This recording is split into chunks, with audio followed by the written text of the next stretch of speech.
Oke, selamat pagi untuk kelas 11. Pagi ini kita akan belajar tentang hak paten. Hak paten ini hak eksklusif yang diberikan kepada pemilik produk ya, diberikan oleh negara untuk menjamin atau melindungi produk dan karya kita ya. Nah, materi hak atas kekayaan intelektual ya dibagi dua, hak cipta dan hak kekayaan industri. Hak kekayaan industri yang pertama adalah hak paten ya. Jadi hak istimewa atau hak eksklusif yang diberikan kepada seorang penemu atau inventor atas hasil temuannya, invention, yang dilakukan di bidang teknologi, baik yang berbentuk produk atau proses.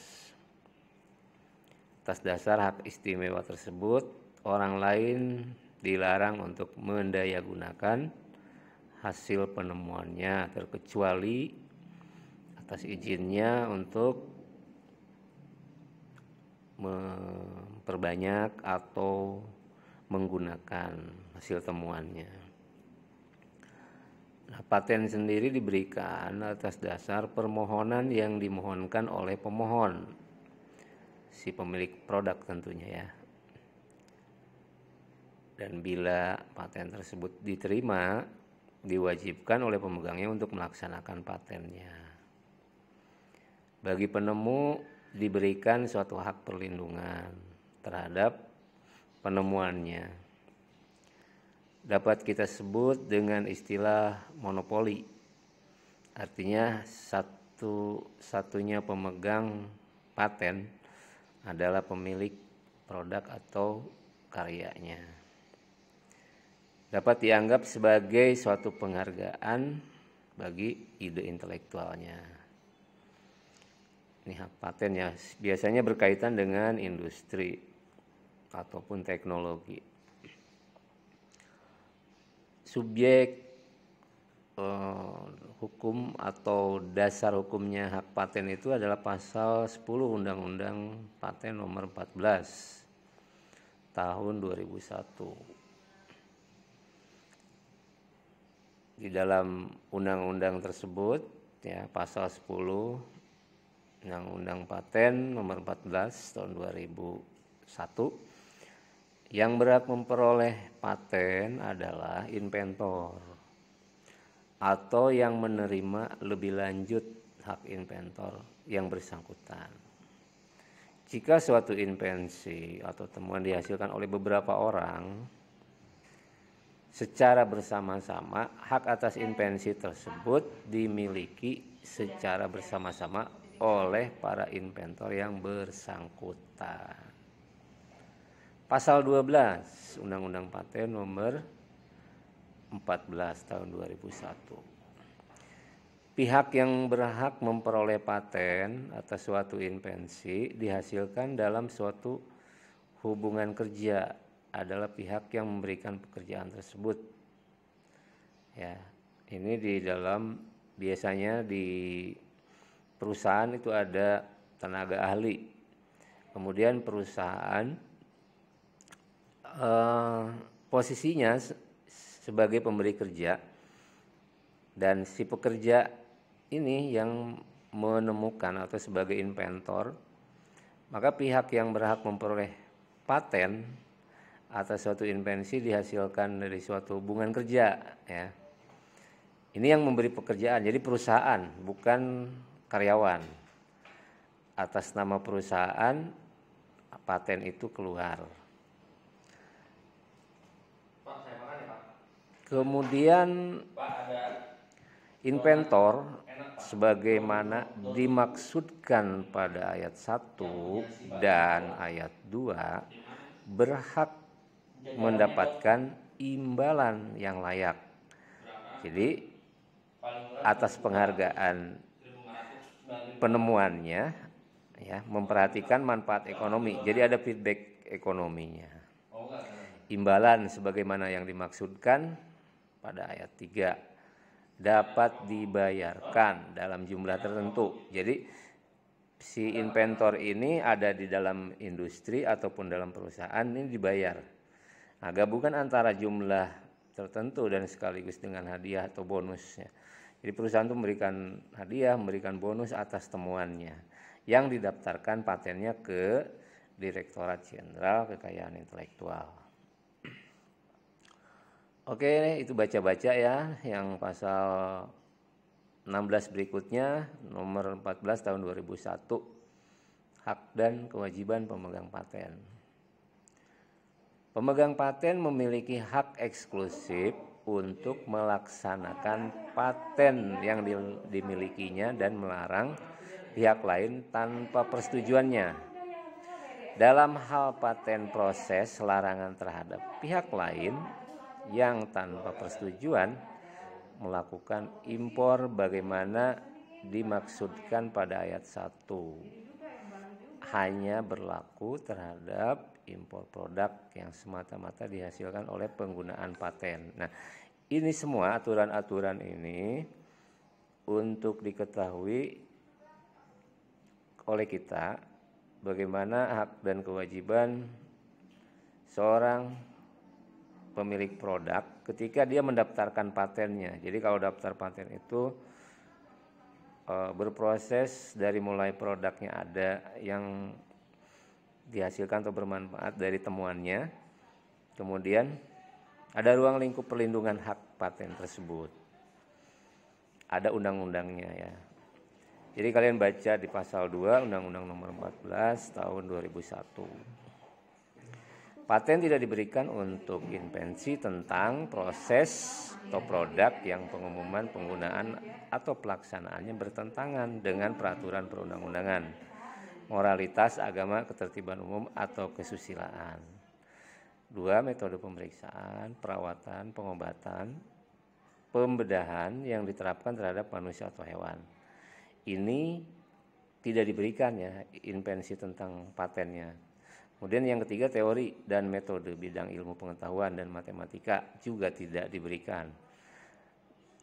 Keempat, semua makhluk hidup ya kecuali jasad renik, proses biologi yang esensial untuk memproduksi tanaman dan hewan itu bisa diberikan invensi tentang hak paten. Oke, permohonan hak paten ini yang paling penting adalah tanggal, bulan, dan permohonan, alamat lengkap, alamat jenis permohonan, nama lengkap kewarganegaraan inventor, nama alamat lengkap kuasa apabila permohonan diajukan oleh kuasa. Surat kuasa khusus dalam hal permohonan diajukan oleh kuasa. Jadi ada kuasa hukumnya untuk mengajukan perwakilan ya.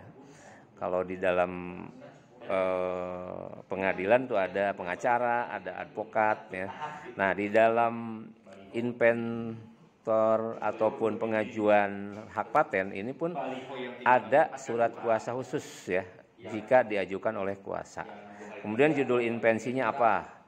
Klaim yang terkandung di dalam invensinya apa? Dijelaskan deskripsinya tentang invensi secara lengkap ya. Memenuhi ataupun memuat keterangan tentang cara melaksanakan invensi. Jadi temuan-temuan itu dijelaskan.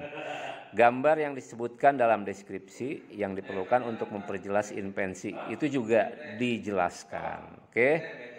Nah, pasal 66 ini ada tentang pengalihan lisensi hak paten.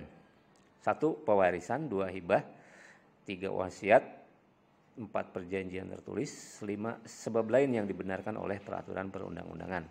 Nah, pewarisan berarti misalkan bapak ke anak, kemudian hibah itu memberikan hadiah kepada rekan ataupun perusahaan ataupun lembaga lain ya dihibahkan dalam bentuk paten. Nah, ini ada ketentuannya di pasal 66. Kemudian wasiat juga sama, hampir sama dengan pewarisan. Jadi ada pesan yang disampaikan bahwa ini akan dipindahkan kepada pihak lain atau pihak kedua, pihak ketiga. Kemudian yang keempat, perjanjian tertulis ya. Ini dapat dialihkan lisensinya hak paten karena ada perjanjian di awal.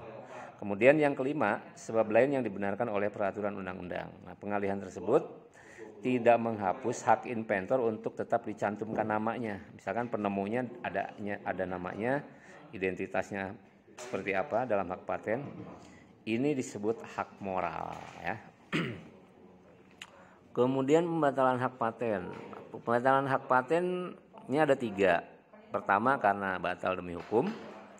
Kedua, batal atas permohonan pemegang paten. Yang ketiga, batal karena adanya gugatan. Silakan kalian baca ya di laman Dirjen Haki.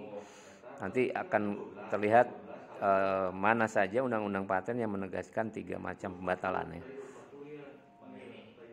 Akibat hukum dari adanya pembatalan hak paten itu akan menghapuskan segala yang berkaitan dengan paten dan hal lain yang berasal dari paten tersebut. Jadi yang berhubungan dengan izin, penyebaran, kemudian juga kepemilikan, bonus, hadiah yang diakibatkan dari invensi itu sudah tidak ada lagi karena ada yang namanya pembatalan ya, paten.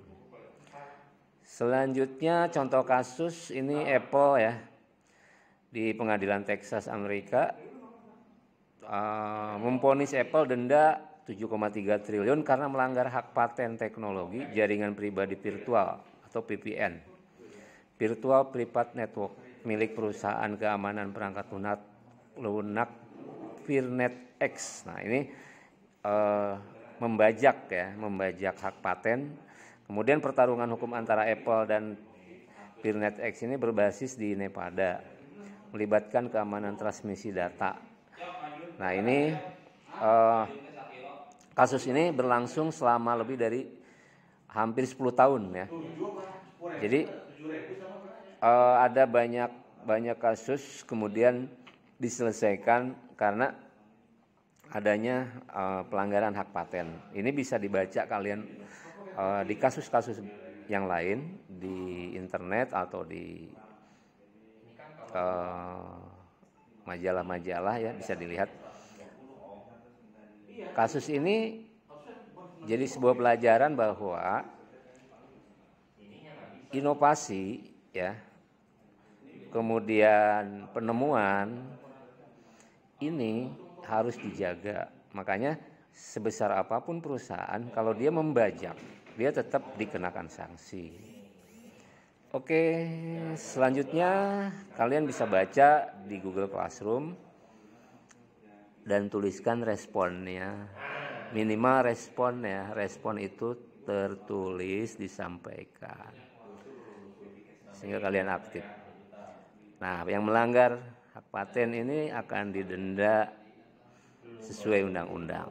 Jadi hati-hati dengan hak paten, jangan sampai milik orang lain dipakai atau digunakan atau disebarluaskan oleh kita.